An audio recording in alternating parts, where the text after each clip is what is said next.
মধ্যপ্রাচ্যে যুক্তরাষ্ট্র ও ইসরায়েলের সঙ্গে ইরানের চলমান সংঘাতের প্রেক্ষাপটে বাংলাদেশ সরকারের দেওয়া বিবৃতিতে কষ্ট পেয়েছে তেহরান। আজ বুধবার ঢাকায় ইরান দূতাবাসে আয়োজিত এক সংবাদ সম্মেলনে ঢাকায় নিযুক্ত ইরানের রাষ্ট্রদূত জলিল রহিমি জাহানাবাদী বলেন, ইরান ইস্যুতে বাংলাদেশ সরকারের বিবৃতিতে তারা কষ্ট পেয়েছেন এবং এই বিবৃতি আরও স্পষ্ট হওয়া উচিত ছিল।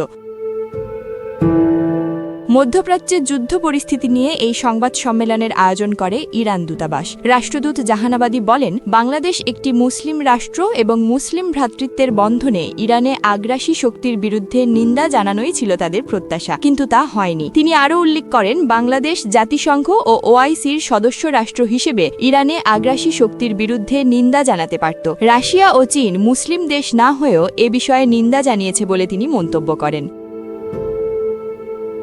উল্লেখ্য, পররাষ্ট্র মন্ত্রণালয়ের বিবৃতিতে মধ্যপ্রাচ্যের বিভিন্ন দেশের সার্বভৌমত্ব লঙ্ঘনের বিরুদ্ধে 7টি দেশের নাম উল্লেখ থাকলেও ইরানকে বাদ রাখা হয়। প্রথম বিবৃতিতে যুক্তরাষ্ট্র ও ইসরায়েলের সম্মিলিত হামলার কোনো নিন্দা জানায়নি ঢাকা এবং খামেনির মৃত্যুর কথাও উল্লেখ ছিল না।